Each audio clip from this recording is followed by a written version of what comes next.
Hola Cristian, buen día para ti y para todos los televidentes. Muchas gracias por atendernos. Contanos, Adriana, ¿cuál es el panorama hoy en Colombia?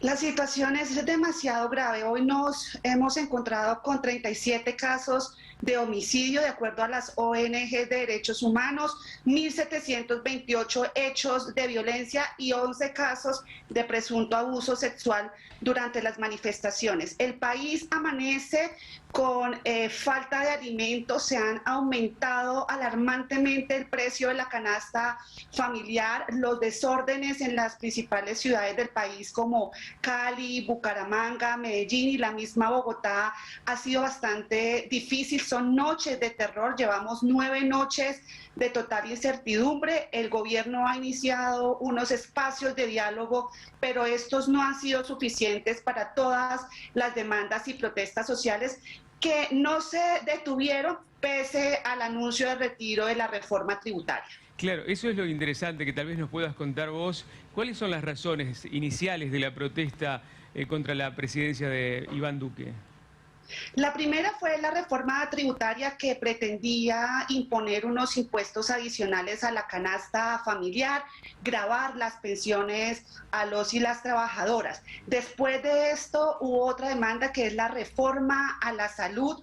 También se habla obviamente de una acción de protesta porque desde el 2016, que cuando se firmó los acuerdos con la paz, pues ya van 904 líderes y lideresas asesinadas y 276 excombatientes de las FARC que también han sido asesinados. Entonces es un panorama de derechos humanos donde se habla incluso del rearme de grupos paramilitares y de las disidencias de la FARC. Y además la pandemia por el coronavirus, pero veníamos sistemático, esto no es una coyuntura, pues ha llevado a que se aumente 6.8% de la pobreza monetaria. Esto quiere decir que si somos 51 millones de colombianos y colombianas, por lo menos 21.000 millones de colombianos están en extrema pobreza. Es alarmante el nivel económico, cómo se ha deteriorado. Se habla incluso de una pobreza oculta, que son las personas de un estrato medio que lo perdieron todo durante la pandemia. Entonces es una situación que hoy sigue siendo motivo de protesta porque no hay además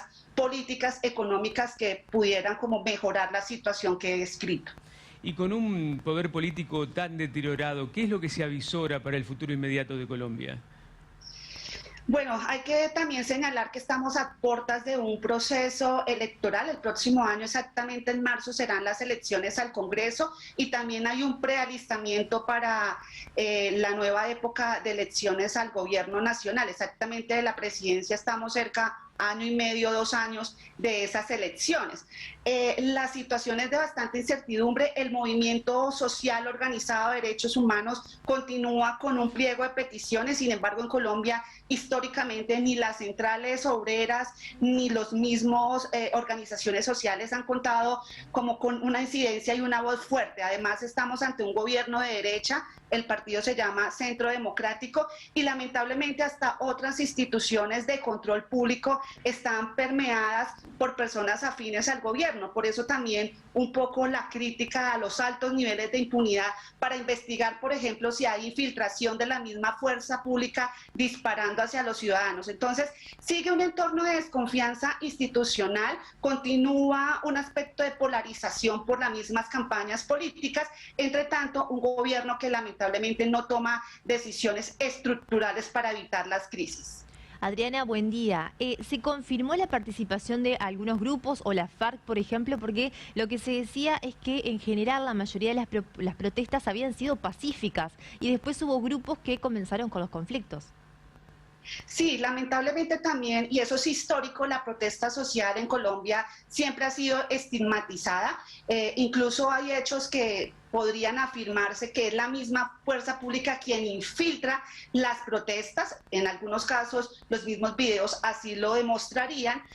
No obstante, aún no se ha confirmado participación de otros grupos, pero sí resulta grave, por ejemplo, que ayer un camión que no tenía ningunos símbolos de la Policía Nacional resulta estar lleno de miembros de esta fuerza pública armados de civil que inmediatamente salen a la ciudad de Cali. Hay videos que incluso muestran a hombres con armas de largo alcance. Aquí hemos pasado del uso de armas no letales a letales, y pues queda en la duda es quiénes han asesinado a estas 37 personas, que es el registro que llevan las organizaciones de derechos humanos. Hay muchas personas que están heridas y la cifra podría ser mayor. No, en este momento no se puede decir con certeza quiénes están infiltrando en la protesta social, porque resaltamos que en todo caso sí hay un clamor ciudadano que está en las calles, sobre todo juventud, que no ve realmente acciones para ellos y ellas. No hay procesos de educación gratuitos realmente y no hay oportunidades de trabajo. Podemos dar fe que también hay gente pacífica marchando. Y este caos está provocando también falta de abastecimiento, por ejemplo, mencionaban en gasolina y también en medicamentos, ¿puede ser cierto? Sí, incluso ha habido ataques a misiones médicas y también, por supuesto que acá tenemos que comentar que ha sido por parte de manifestantes que han hecho bloqueos en vías pues, de acceso, hospitales donde han caído armas de aturdimiento. Es decir, estamos viendo una serie de acciones que incluso van contra el derecho internacional humanitario, utilizando, por ejemplo, colegios y escuelas para el aterrizaje de helicópteros por parte de la Policía Nacional, y esto por supuesto complejiza que la gente salga a la calle, haga más bloqueos, que haya escasez de alimentos también, por ejemplo en ciudades como Cali, que es muy fuerte el tema de cría de pollos, bovinos, equinos, y todos estos alimentos están escaseando y los animales están muriendo. Acá en ciudades como Bogotá, por ejemplo, se ha casi que en un 45% aumentado algunos productos, como por ejemplo la papa y otros que vienen de departamentos muy cercanos. Vemos que se está subiendo los precios y están escaseando el mercado.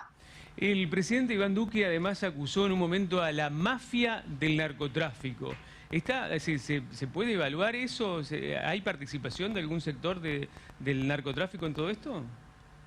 En este momento son, insisto, estigmatizaciones. No hay, por lo menos de manera oficial, tampoco pruebas que así lo puedan alertar.